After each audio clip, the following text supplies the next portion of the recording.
Hi, I'm Jonathan Edwards, and I want to welcome you to the Jed Breaks Bread podcast. My goal in this podcast is to teach the truth of the Word of God and apply it to our lives, that our orthopraxy might be as good as our orthodoxy. May you be blessed. Hey, welcome back, good saints. Thanks for joining me today on the podcast. Today we are going to look at the third installment in the creation ordinance of marriage and procreation. And this is actually going to be the last installment on this particular topic.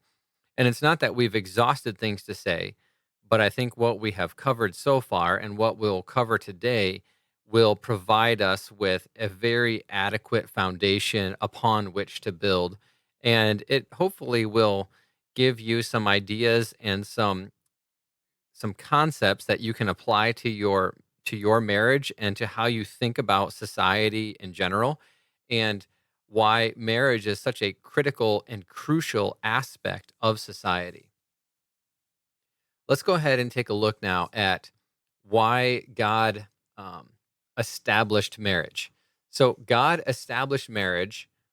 One of the primary reasons that God established marriage, we discussed procreation, but you don't need to be married to procreate. But one of the primary reasons that God established marriage, perhaps the primary reason, is that it is the means of relationship between male and female. It is the primary avenue by which a man relates to a woman and they have a relationship with one another. And so marriage, in a very real sense, fulfills our basic need for companionship. You see, when God created Adam had the opportunity to look at all the other animals and name them on day 6 of the garden, or while he was in the garden. And while he named all those animals, he found that something was not right. And what did he find that was not right? He found in verse 20 of Genesis chapter 2 that there was not a helper suitable for him.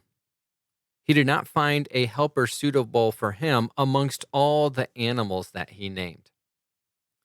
And I believe we've touched on this a little bit in the past so far. But I want to explore this concept because this is the concept of companionship. And this is the real reason that God established marriage, that there would be a helpmate suitable for Adam. And he didn't bring Adam a dog. He didn't bring Adam some other animal. He took Adam and put him to sleep, and he performed a surgery on him. And out of the man, God created a woman. And this, when God brought the woman to Adam, this communicates to us what God's original and primary purpose is for a man and a woman to be together, that they would have a great companionship relationship. So the woman needs the man, and the man needs the woman. They belong to one another. Now, it's very important to understand companionship as the primary purpose or the primary reason for a serious relationship between male and female. And you have to think about this differently than we think about it in a Western context. In our Western context, we often think like, I can have friendships with girls. I can have friendships with women. Or if you're a girl, you may be thinking, I can have friendship with boys, no big deal. The reality is, the friendship that I have with a woman is very different than friendships that I cultivate with other men. And those friendships inevitably lead to deep feelings of affection. And that's natural. God designed it that way. And so if you are a single person, then you need to be very careful and conscientious about how you establish friendships with members of the opposite gender. Because in God's And according to God's plan and purpose, it's God's design that as you create friendship, that naturally leads to something deeper, a strong affection. And this is why, as a married individual, whether you are a married woman or a married man, you should notice that your friendships with members of the opposite sex deteriorate as you proceed in your married life, as you grow in your married life. For example, when I was single, I was in college, I had friends who were female, and we had good friendships. And but when I got married, those friendships really dissolved, they disappeared. I don't really have those anymore. And now, as a married man, I am very careful and conscientious about how I develop friendships with women because I understand that friendship leads to affection, and affection leads to, you know, other desires that would be ungodly for me to pursue because I'm a married person. I'm I need to develop friendship and have that need for companionship fulfilled by my wife. Now, this isn't to say that I can't be friends with women. It's not to say that if you're a woman, you can't be friends with a man. But it is to say that if you are a married person, then you need to be very careful not to develop deep friendships with uh, people of the opposite gender that you are. Um, God has designed men and women to relate to one another and to be one another's companion. And that the appropriate context for that is marriage. And so, you know what? I have some great friends who are ladies, but I'm better friends with their husbands. And my wife, she is really good friends with those ladies. But, she's only, she has good relationships with the husbands, but they're not as deep as mine. And that's the way it should be. Your deepest friendships as a married individual should be with members of your own gender after you have cultivated a deep relationship and a deep friendship with your spouse. So, my closest friend is my spouse.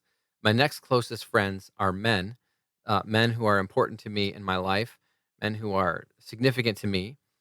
And then the relationship or the friendships I have after that are they're not unimportant, but they are definitely lower on the scale. And I hope this makes sense to you, uh, because what God has designed is for men and women to fulfill their need for companionship within a marriage. And so, if you don't fulfill your need for companionship within your marriage, then you're going to look for that outside of your marriage, and that is going to compromise your marriage. Your goal, okay, in your marriage relationship should be that your spouse is your best friend. Your spouse ought to be your best friend. And I know a lot of people, maybe not a lot of people, I know some people who are very close to their children. They have great relationships with their children, and that's fine. There's nothing wrong with that. But you need to remember that the childbearing and the child rearing years are often far shorter than the years that you will be married to your spouse. And so there is a closeness that is generated because of the amount of time that you spend together. And we observe this in culture. When you see a couple that's been married for a long time, like 35 years, 45 years, you're like, boy, they really act like one another. They're very similar to one another. You're like, yeah, of course. Well, they've developed these habits and they've cultivated this relationship and it has permeated every part of their life. And of course, they're like each other. Of course, they're companions. They have a close relationship, and that's a beautiful, beautiful thing. And God designed that. Now, what this relationship between a man and a woman also produces are appropriate roles and functions. So not only does the marriage relationship produce companionship and provide companionship, but it produces appropriate roles and functions. There's a reason that Eve is called the helpmate, and it's not a degrading or degenerative reason. Adam is called the head, or Adam is called the head of household for several specific reasons. The first reason is that he was made first. Typically, things that are made first um, have a place of prominence or a place of importance. And this is not to say that Eve is unimportant because she's fantastically important. She is essentially important. But Adam is important in terms of responsibility over his wife. So he was made first. And then, secondly, Adam is the head or the leader because Eve came from him. Adam was made from the dust of the ground, but Eve was made from the rib of Adam. And that's significant because it shows the natural order between male and female. And not that women are inferior to men. When we talk about natural order, we need to be careful not to think that women are inferior to men.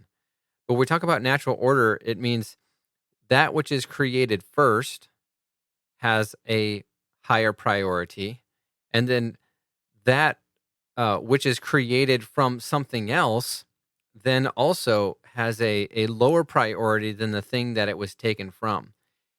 And again, we're not using the word priority to determine value or worth. We're using it to determine leadership and headship. That's how God uses it. And so, especially like in in Colossians 1:16, when Paul writes that Christ was first over all creation, it means that he has priority over all creation. He is the head of all creation.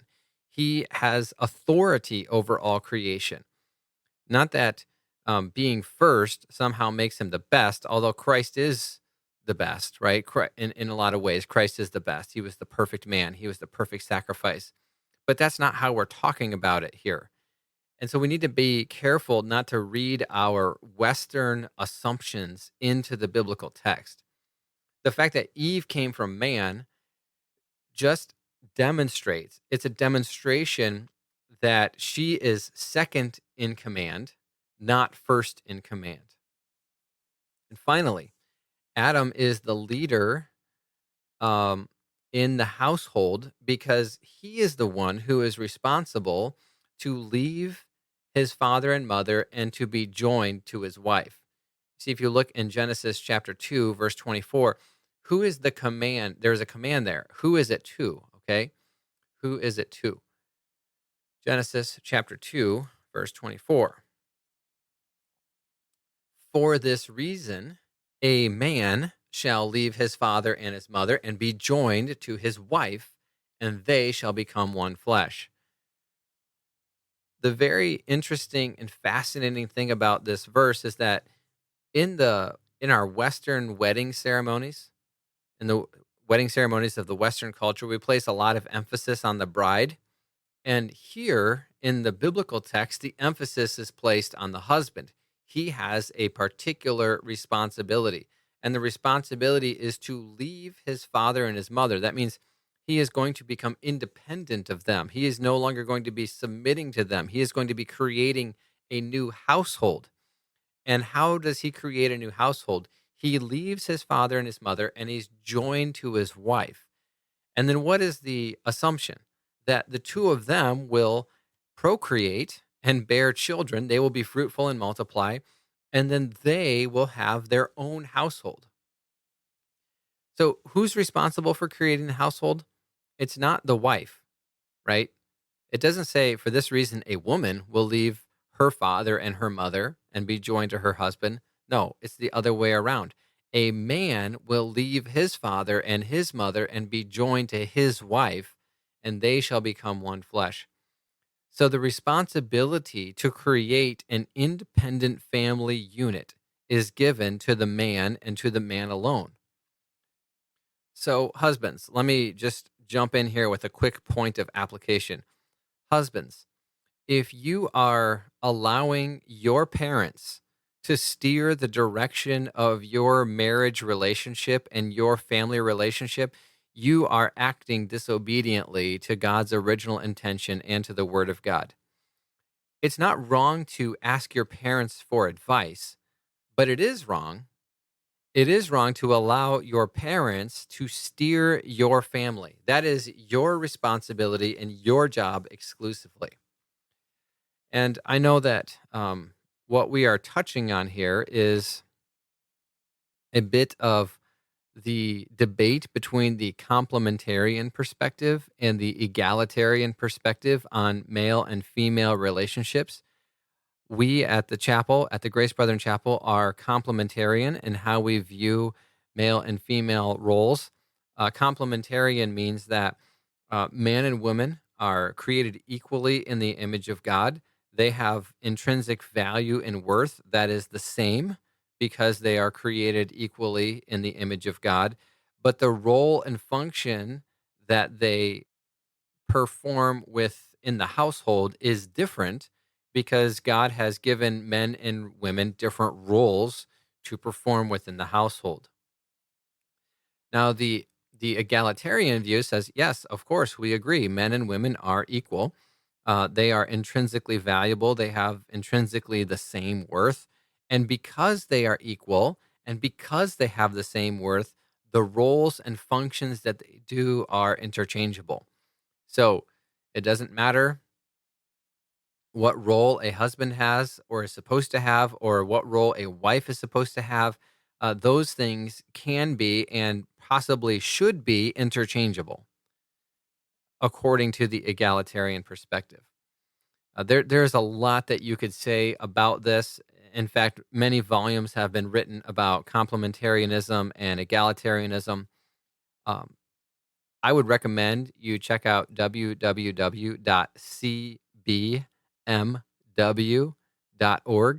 if you want to learn more about this particular issue.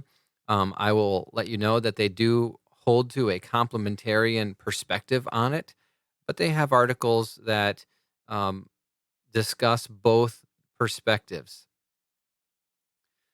So, what have we discussed so far?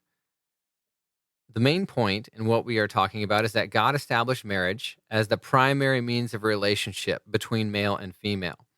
And the first aspect of that relationship is marriage fulfills our need for companionship. Secondly, marriage establishes appropriate roles and functions. And now, third, marriage is supposed to be exclusive and permanent. According to Jesus in Matthew chapter 19, the one fleshed bond forms an unbreakable union. All right. When you marry your spouse, you take them for better and for worse, for richer and for poorer, in sickness and in health, till death parts you.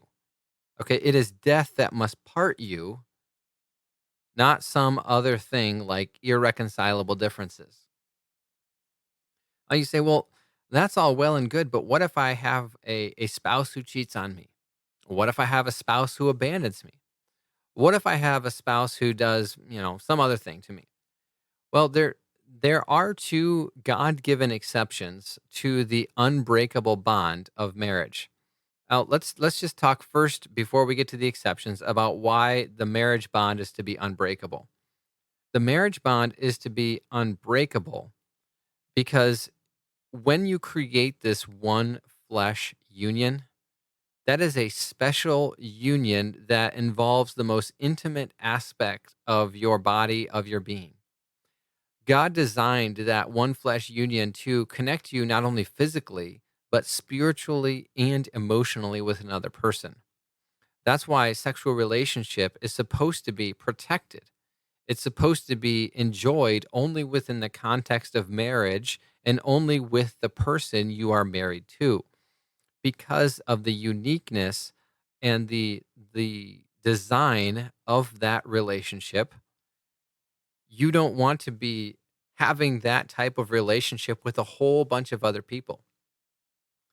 Now, I understand that, I mean, literally for centuries, thousands of years even, mankind has been promoting promiscuity, prostitution, and other forms of sexual expression that are outside of the bounds of marriage. And they have been promoting it and saying, you know what, this is what really sets you free. This is what makes you feel good. This is your greatest enjoyment and your highest fulfillment. Do you know what?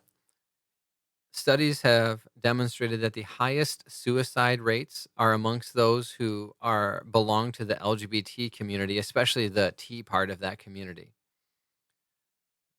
The next highest group of suicide rates are people who um, practice sexual deviancy as a regular form of life, because it is empty and unfulfilling. And when you give away the best part of yourself to dozens or even hundreds of people, there's no fulfillment in that. There's no lasting joy. There's no bond that's given. Paul writes in 1 Corinthians chapter 6 that to join yourself to a prostitute is to sin against your own body. And so, why is marriage this exclusive and permanent bond? Because of the power of the one flesh union. Now, I did tell you that I would discuss the two exceptions to when the one flesh union and the permanency of marriage can be broken.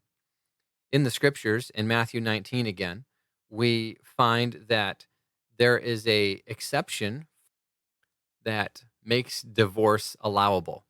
And the first exception, and it's given by Jesus himself, is for unfaithfulness, namely and specifically adultery.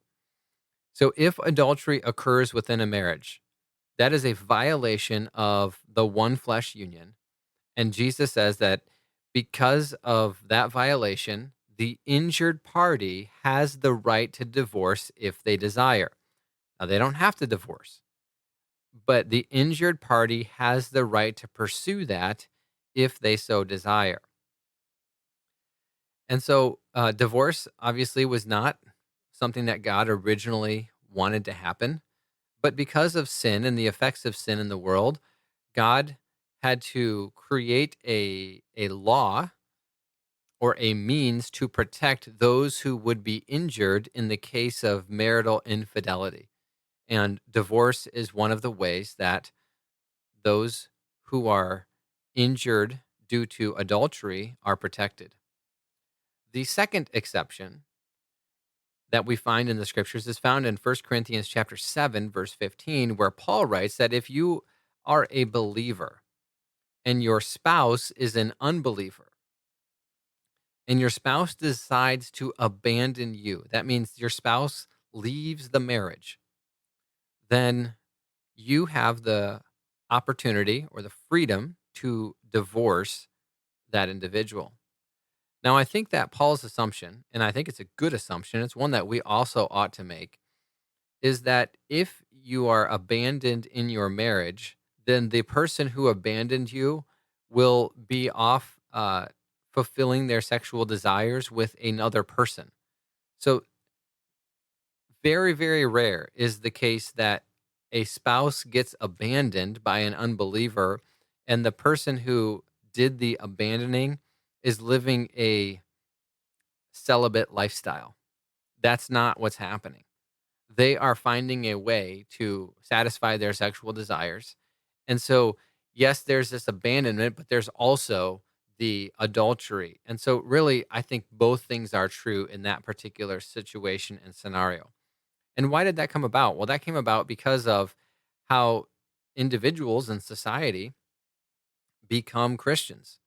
You could be two unbelievers living together, and one of you hears and responds to the gospel, and it changes your life. And then the other one's like, I'm not doing any of this. I don't want the gospel. I'm rejecting Christ, and I'm rejecting Christ to the extent that I am abandoning this marriage, and I am going to go find somebody else to spend my life with.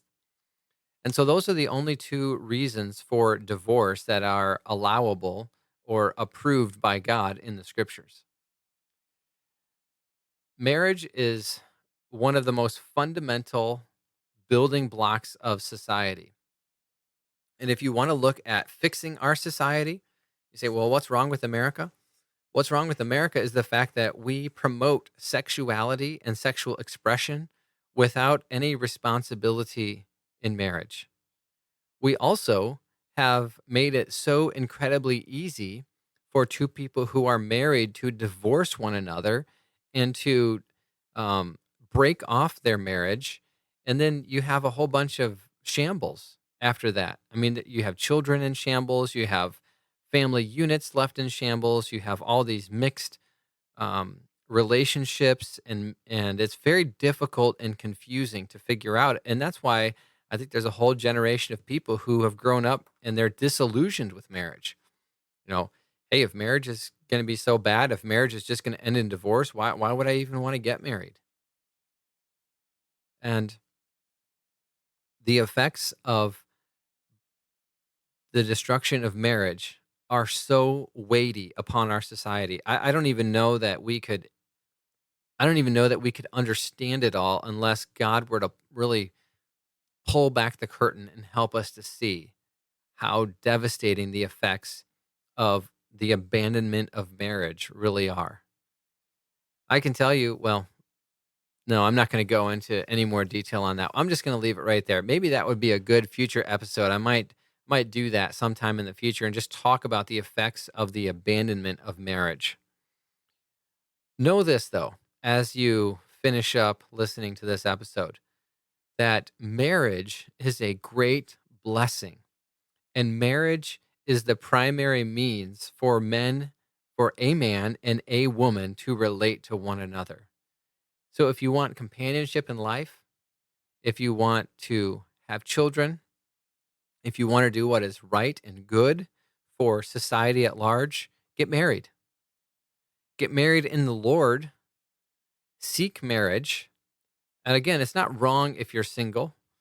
There are a few people, Jesus said, who have been given the gift of singleness. But truly, the greatest blessing that you could be to society, to your local church, is to get married and to be fruitful and multiply, for that is an obedience to the creation ordinance of God. All right, well, we'll be back in 2 weeks with the next creation ordinance. I think next week I'm going to do a special New Year's message, a New Year's challenge, rather, because we are going to be ringing in 2022. So, God bless you. May your Christmas season be fruitful and full of the grace and peace that comes through Jesus Christ, our Savior and Lord.